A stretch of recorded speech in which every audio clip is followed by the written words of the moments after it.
essa sessão, ela tem uma riqueza, obviamente o Salmo de 119, como um todo, ele tem uma estrutura muito grande, e a gente tem percebido como que a lei ela é analisada e pelas palavras do salmista, de todo o coração, com todos os seus sentimentos, e como ele a tem em alta conta, e como ele a considera a ponto de meditar nela e buscar nela conselhos e sabedoria para poder viver nesse mundo e enfrentar até mesmo o desprezo desse mundo, né? O salmista, ele não apenas ele tem a palavra de Deus para encontrar o caminho que ele deve andar, mas ele se deleita na palavra e encontra conforto nela. Então, não é apenas regra para viver, não é apenas regra para viver, o que nós temos também é o deleite na palavra de Deus. É isso que o salmista, com todas as letras, descreve. E aí, voltando ao nosso texto, especificamente o verso 17, por favor, o salmista, por favor, alguém pode ler para a gente? Não, o verso 17 na sua Bíblia, eu não vou conseguir estar mexendo nos dois ao mesmo tempo.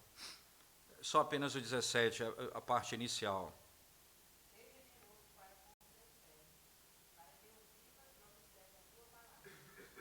É interessante como veja o desejo do salmista em relação à lei de Deus, irmãos. Ele deseja que Deus seja generoso para com ele. É importante essa expressão. Lide comigo de modo generoso, Senhor. Seja generoso, seja bondoso, seja misericordioso para comigo. Isso é o desejo do coração, né? Ele faz um apelo a Deus. Ele pede a Deus pela bondade dele. Ele pede a Deus, e é importante isso, irmãos, a ideia do salmista não é, Senhor, me dá, mostra bondade para comigo, para que eu viva simplesmente muitos anos. Ele vai falar um pouco sobre vida daqui a pouco. Ou, seja misericordioso para comigo, para que eu possa ter uma família. Ou, seja generoso para comigo, para que eu possa possuir as coisas nessa terra. Nada disso o salmista pensa. Ele diz, seja generoso para comigo, para com o teu servo, Senhor, para quê? Qual a intenção dele? Para que eu possa duas coisas, viver e observar a tua lei. Sem abundante misericórdia, nós não podemos viver. Manter o seu povo vivo, ou nos manter vivo, é ato de misericórdia da parte de Deus, porque Ele não nos deu exatamente aquilo que merecíamos. Somente o Senhor, Ele tem conhecimento e entendimento. É somente o Senhor que lhe dá a vida e lhe sustenta. É por isso que Ele pede a Deus essa condição, não é? Ser generoso para comigo, não é? E me conceda vida e para que eu possa guardar os teus mandamentos. A graça que preserva a vida, porque nós desejamos viver como e de que modo nós desejamos viver. O que é desejar viver, irmãos? O que é orar a Deus? Eu desejo viver. É simplesmente ter longa vida sobre a terra? O que significa no coração do salmista para que eu viva? É importante entender que ele vai descrever lá na frente que Deus amaldiçoa os perversos e executa juízo sobre eles. Esses recebem de Deus a punição e a morte. E ele diz ao Senhor que Deus trate com ele misericordiosamente para que ele viva e ele possa também guardar os mandamentos do Senhor. Preserva a minha vida. Ser compassivo, tem compaixão de mim. Porque essa é a tua obra, Senhor, a graça que me vem. E isso é descrito dessa maneira. Preste atenção nisso, irmãos. Os servos do Senhor não podem servir ao Senhor na sua própria força, porque eles não podem até mesmo viver sem o Senhor. eu não tenho como guardar a tua lei se o Senhor não agir comigo misericordiosamente. Eu não tenho, porque eu não posso nem viver, Senhor, se o Senhor não agir comigo misericordiosamente. A alegria e o prazer da nossa vida está descrito aqui. O que nós desejamos não é viver no pecado. Nós desejamos viver segundo a palavra de Deus. Esse é o desejo do coração do salmista. Ele não quer viver para continuar usufruindo dos prazeres carnais desse mundo. Ele quer viver para o Senhor. É exatamente o desejo dele. É importante ainda pensar, né? Ele ora para que Deus o mantenha vivo e que ele possa guardar a palavra de Deus. Independentemente da situação dele, o desejo dele é exatamente esse: eu quero guardar a tua lei. O verso claramente mostra, nesse particular, quanto ao amor pela lei de Deus, irmãos, é que a graça do Senhor é que nos mantém vivo e a fidelidade do Senhor é que nos conduz à obediência aos seus próprios mandamentos. Se nós damos ou prestamos a Deus um culto e serviço a Ele, é porque Ele nos dá graça para fazê-lo. É isso que o salmista está dizendo.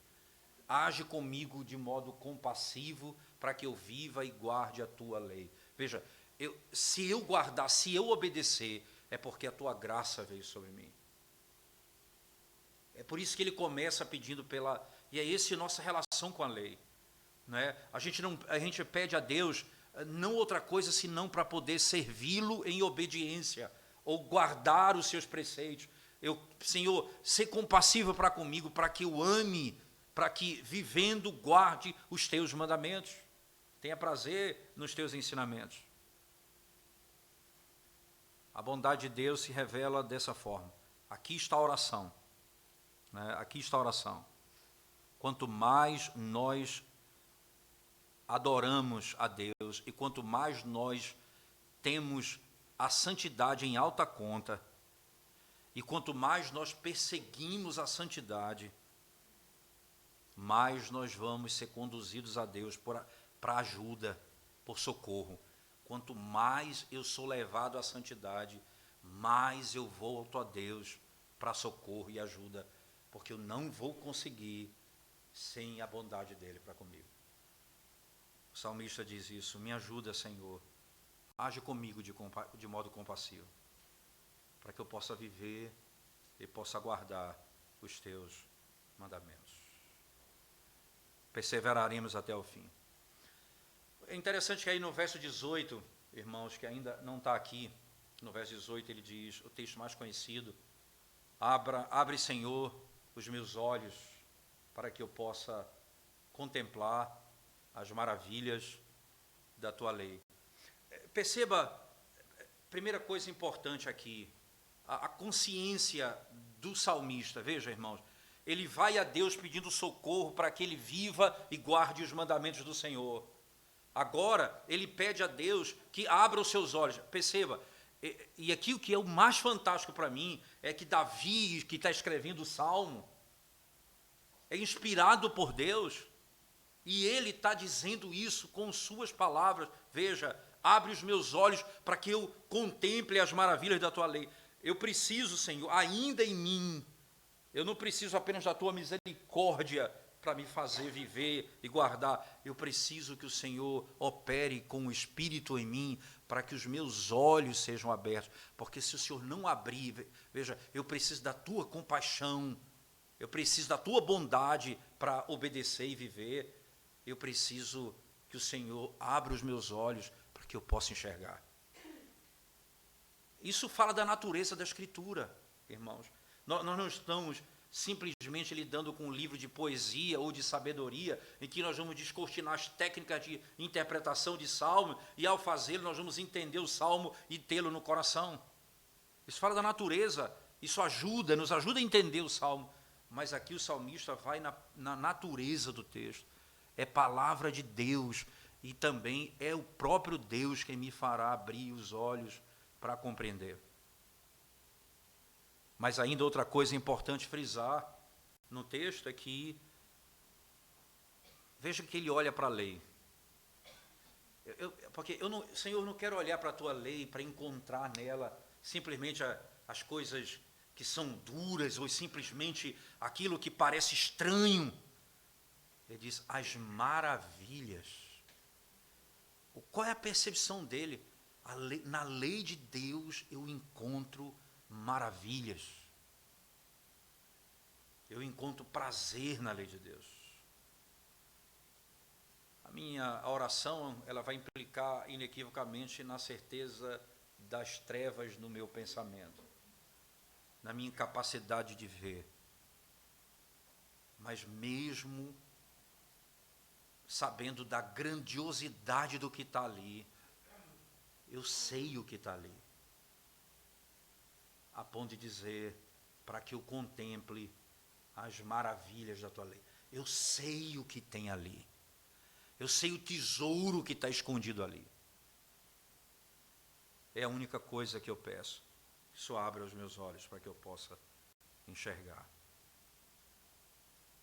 A Escritura é maravilhosa, a palavra de Deus é poderosa, e Davi anseia para enxergar essas coisas. Interessante que, se você voltar comigo lá para o verso 10, por favor, queria que você abrisse o verso 10 no Salmo 119. Alguém leia.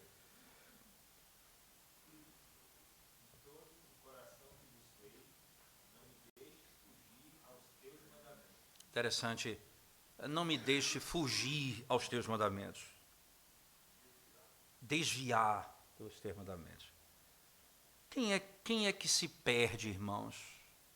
O que é cego, que não enxerga.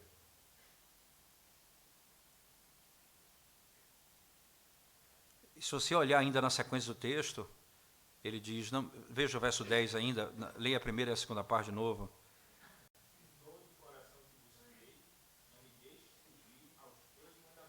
De todo o coração eu te busquei. O coração dele deseja o objeto da sua busca. E veja, eu estou buscando as maravilhas da tua lei, eu sei o que eu desejo te encontrar. Eu te busquei, Senhor, eu te busquei. As maravilhas da tua lei. Impressionante olhar para o Salmo dessa forma, porque ele lida com a nossa constante necessidade de dependência do Espírito para compreender as Escrituras e da nossa compreensão exata do que nós vamos encontrar lá. As maravilhas do reino de Deus, as maravilhas da lei de Deus. Se eu sei que lá tem um tesouro, o salmista em outro lugar vai dizer, é mais desejável que ouro depurado. O que é isso? Eu anseio, eu sei o que tem ali. É melhor do que ouro. É melhor do que a riqueza. São as maravilhas da lei de Deus. Me deixa enxergar, Senhor, tais coisas. No verso 19 agora, preste atenção que ele vai pedir isso a Deus, ele pede a misericórdia, ele pede que Deus abra os seus olhos, ele quer viver, quer guardar a lei de Deus, ele quer conhecer as maravilhas de Deus. Por quê? E aí vem o 19, sabe por quê? Porque eu sou um estranho nessa terra, eu sou um peregrino nessa terra. É o que o verso 19 vai dizer. Eu sou peregrino na terra. E a palavra é melhor aqui, até estrangeiro mesmo, que pode ser peregrino. Eu sou um estrangeiro na terra. Ele está apelando a Deus. É importante, nós naturalmente não somos apenas cegos, incapazes de enxergar, nós somos também estrangeiros.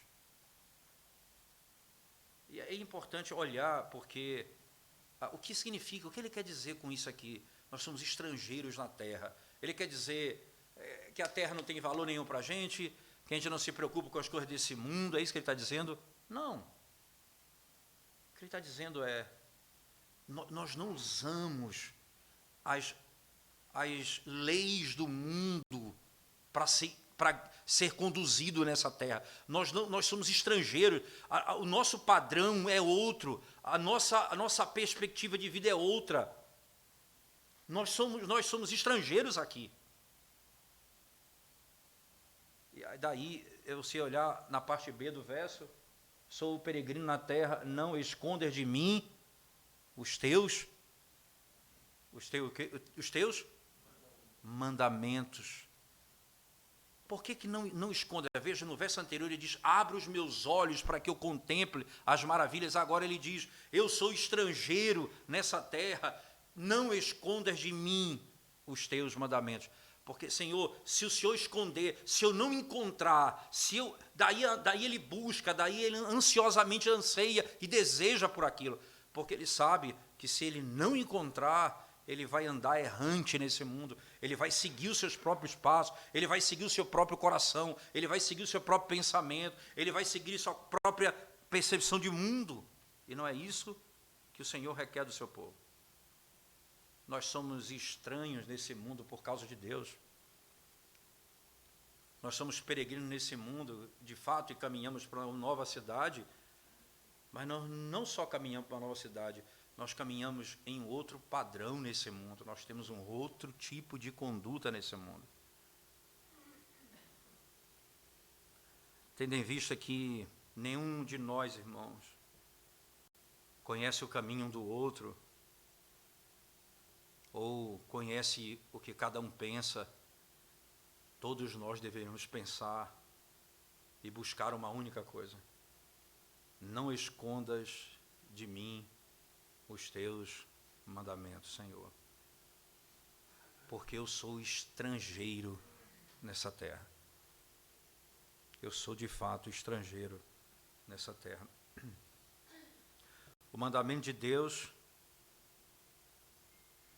não era apenas para ser vivido no deserto, era para ser vivido no cativeiro também. Eles deveriam ser guiados por Deus no cativeiro, como também no deserto, como também na terra prometida.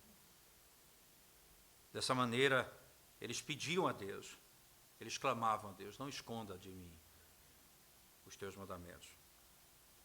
Senão nós não vamos poder entender e, consequentemente, não poderemos obedecer. Essa oração, irmãos, ela é um suplemento para o verso anterior, como eu acabei de dizer. Abre os nossos olhos, Senhor.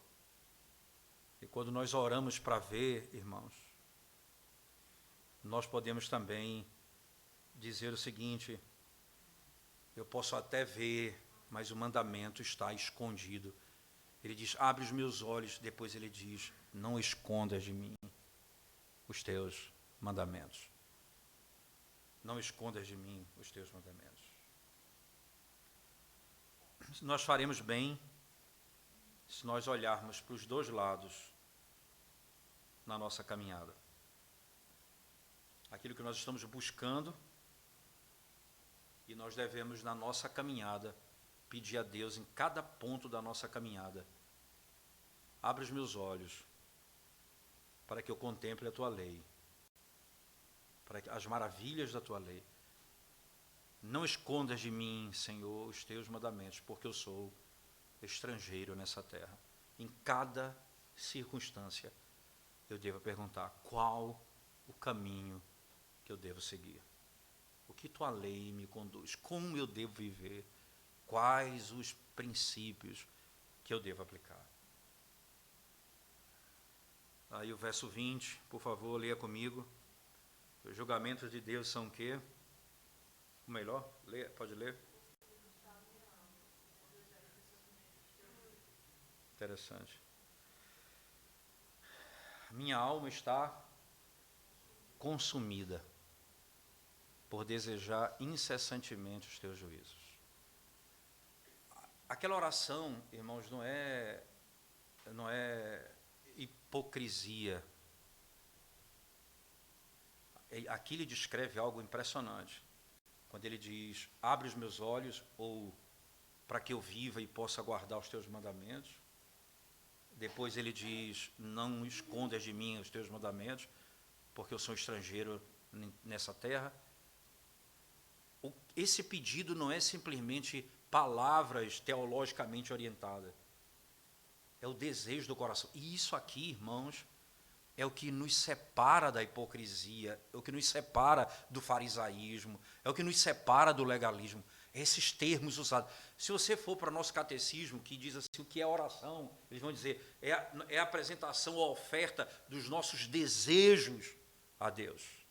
Ele não diz as nossas palavras, não são palavras, são desejos. É o que inflama o nosso coração. É o que está aqui dentro, é o que nós ansiamos internamente, é o que consome o nosso pensamento. Não são palavras soltas ao vento. Veja o salmista, consumida está a minha alma, por desejar incessantemente os teus juízos. E é interessante, não tem limite de tempo, nem de hora. Eu desejo os teus juízos. A minha alma está consumida. Esse termo traduz a expressão desmaiada, não é? Ferida, angustiada. A minha alma anseia por esse momento. Nós não deveríamos apenas estudar a lei de Deus, irmãos, para conhecermos. Se nós não entendermos as maravilhas que se encontram nela, nós não vamos atrás dela como um tesouro mais precioso. E se nós não entendermos que sem elas nós estaremos perdidos na nossa caminhada, e sem entender que eu preciso que Deus abra os meus olhos para que eu veja, e que Ele revele, porque Ele pode ocultar. Eu anseio de todo o meu coração. Eu quero o teu juízo, Senhor, os teus julgamentos, a tua justiça. Quando temos a lei de Deus em alta conta, irmãos, isso vai nos levar de forma clara ao desejo de conhecer e de praticar. Tudo começa com como eu vejo a lei de Deus. O tesouro que eu tenho ali. E eu vou ansiar por conhecer e por praticar. Isso traz um peso tão profundo na nossa alma, irmãos, que isso quebra a nossa alma em pedaços, a ponto do salmista descrever, consumida está a minha alma. Quebra em pedaços. Eu aguardo. E essa palavra desejar, né, que é uma palavra, que é uma espera, mais do que uma simples espera. Não é? É um desejo que chegue. Não é apenas aguardar a chegada, é desejar que chegue. E é exatamente isso que o salmista anseia quando os seus olhos são abertos para contemplar as maravilhas da lei, quando ele ama o entendimento da lei do Senhor, é isso que ele mais tem prazer. Verso 20, não é? E aí o 21 vai dizer: increpaste os soberbos, os malditos que se desviam dos teus mandamentos. Aqui o Senhor, ele não tem dúvida de uma coisa, irmãos, o salmista não tem dúvida, o soberbo vai ser amaldiçoado. E veja, e o soberbo aqui é aquele que anda nesse mundo como estranho, não do mundo, mas de Deus. O salmista é estranho na terra, o soberbo é estranho para com Deus, para com sua lei. e ele é familiarizado com as leis do mundo, e ele segue o seu próprio coração, ele desobedece seus pais, ele segue a sua própria vontade, ele anda segundo o seu próprio coração, ele vive segundo as suas paixões carnais, até que o Senhor aparece diante deles com justiça e os executa. E os executa. O Senhor é justo. Isso, o Senhor é justo. A ponto, o salmista aprende, não apenas ao ver a maravilha da lei, em saber da sabedoria de Deus e do poder de Deus, mas ele aprende também ao ver como os soberbos vivem e o que os aguarda. É engraçado que quem medita na lei olha para os soberbos malditos e não tem inveja do modo de vida deles, porque não vão alcançar aquilo que só a lei de Deus nos concede. É engraçado que muitas vezes o crente ele vai ser enganado pela vida do ímpio. Não são poucas vezes, o salmista vai dizer isso. Quase meus pés vacilam quando eu quis entender porque os ímpios prosperam. Malaquias, capítulo 3, encerra o livro do Antigo Testamento dessa forma, dizendo no capítulo 3 que, ora, de que adianta seguir a Deus se quem não segue está escapando, os ímpios estão sobrevivendo, os orgulhosos estão prosperando, e daí qual o ponto disso? Aí Malaquias diz, os que temiam a Deus falavam uns aos outros, o Senhor atenta para a nossa voz e ouve a nossa oração. Há um memorial com o nosso nome diante dele. Somos para ele tesouro peculiar, e haverá um dia que todos saberão a diferença entre os que amam a Deus e os que não amam, entre os justos e os injustos. Quando você medita na lei, você tem prazer naquilo que Deus te deu. Deus ouve a minha oração. O meu nome está escrito diante dele. Somos para ele propriedade particular. Os soberbos,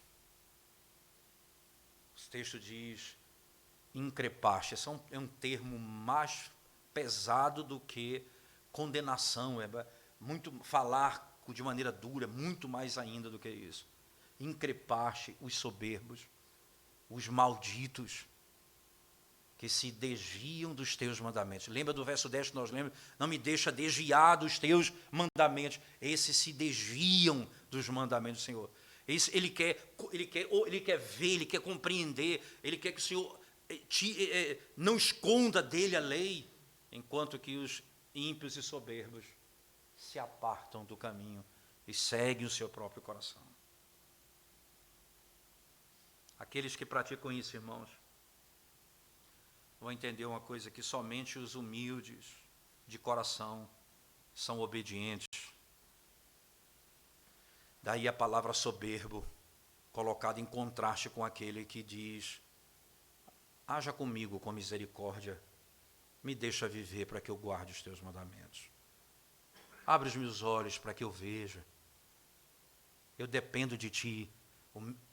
O meu desejo de viver uma vida santa me faz voltar para ti, porque eu continuo dependendo de ti. Sem ti eu não vou conseguir. Sem o Senhor não vou conseguir. As pessoas chegam até a falar de uma honestidade, um orgulho honesto. Pelo menos eles são honestos no soberba deles. Isso não importa, irmãos. Seja honesto ou seja desonesto. A soberba, de uma forma ou de outra, ela rejeita os mandamentos e o caminho do Senhor. Ele não vê alegria nas coisas de Deus. A palavra do salmista ainda, verso 22, ele diz: tira de sobre mim o opróbrio e o desprezo, pois tenho guardado os teus testemunhos. Tira de sobre mim. É difícil para uma mente que busca servir a Deus, irmãos. Davi, ele poderia dizer, não é, outras coisas para Deus, ou buscar resolver essas questões de outra maneira, mas ele deseja uma única coisa: Senhor, eu não me livra do opróbrio e do desprezo. Tira de sobre mim o opróbrio e o desprezo. Perceba a maneira em que esses soberbos malditos vão desprezá-lo. Veja que ele vai dizer no verso seguinte: assentaram-se príncipes e falaram contra mim. Então, eles maquinam o mal contra mim, eles se juntam para me condenar. E aí o salmista diz: olha, tira de sobre mim o opróbrio e o desprezo, pois tenho guardado os teus mandamentos. Ora, o princípio do salmista é: Senhor, eu tenho amado a tua lei, é nela que eu tenho buscado o meu consolo. Não é em ser recebido por eles, nem assentar-me com eles. Pelo contrário, eu sou desprezado por eles, eu sou rejeitado por eles, porque amo a tua lei. A razão é essa: eu amo a tua lei. Eu preciso que o Senhor me livre disso, porque o desprezo deles é porque eu desprezo a lei deles. O opróbrio que vem sobre mim é porque eu não sigo os seus próprios caminhos, nem os meus próprios caminhos. O salmista tem consciência disso: pois eu tenho guardado os teus testemunhos. Como é bom ter uma boa consciência, irmão, diante de Deus. Lembre-se que isso é fundamental para a caminhada cristã, fundamental. Preste atenção nisso. Paulo vai dizer isso a Timóteo, que você deve se esforçar para ter a boa consciência. Muitos não guardaram a boa consciência e abandonaram a fé. Sabe por quê? Porque vão vivendo na prática da iniquidade. E ali eles não purificam sua consciência até o momento que eles vão encontrar uma maneira de mudar a verdade, adequar a verdade para que eles tenham a sua vida pecaminosa adequada. Eles vão abandonar a fé porque não guardam pura a consciência. O salmista diz: eu tenho guardado os teus testemunhos. A boa consciência habita com aqueles que habitam em Cristo, ou em Cristo habita. Nada vai permanecer no nosso coração, irmãos. Nada vai permanecer como culpa no nosso coração se Cristo habita em nós. Essa é a graça que ele busca. O verso 23, que vai descrever um pouco desses soberbos que se opõem a ele, e porque não amam a lei de Deus enquanto ele tem prazer nela, diz: assentaram-se príncipes e falaram contra mim, mas o teu servo considerou nos teus decretos. Veja o 25, com efeito, os teus testemunhos são meu prazer, são os meus conselheiros. Perceba, irmãos, eles se juntam para destruir a minha vida. Eles falam assentados contra mim, diz o salmista. Eles colocaram o opróbrio e o desprezo sobre mim. Aí ele vai mostrar um aspecto das maravilhas da lei de Deus que ele vem buscando. A tua lei, Senhor, é o que eu tenho considerado. Eu tenho considerado os teus decretos. Veja aqui a adversativa: mas o teu servo considerou nos teus decretos. Eu não considerei nas estratégias, eu não encontrei consolo neles, eu encontrei consolo na tua lei. Não é à toa que: Senhor, abre os meus olhos, Senhor, me deixa ver as maravilhas da tua lei, Senhor, não esconda de mim os teus mandamentos. Porque, Senhor, no dia da minha aflição, no dia em que o mal vier sobre mim, no dia que os homens se levantarem contra mim, eu terei a tua palavra no meu coração, e nessa palavra eu vou encontrar o conselho do Senhor. Eu não vou ouvir conselho de fora. Ele diz: ora, com efeito os teus testemunhos são meu prazer.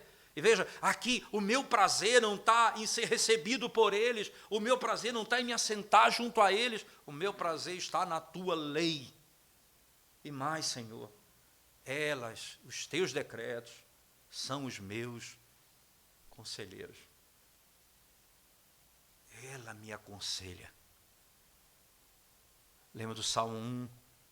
Bem-aventurado o homem que não anda segundo o caminho dos ímpios.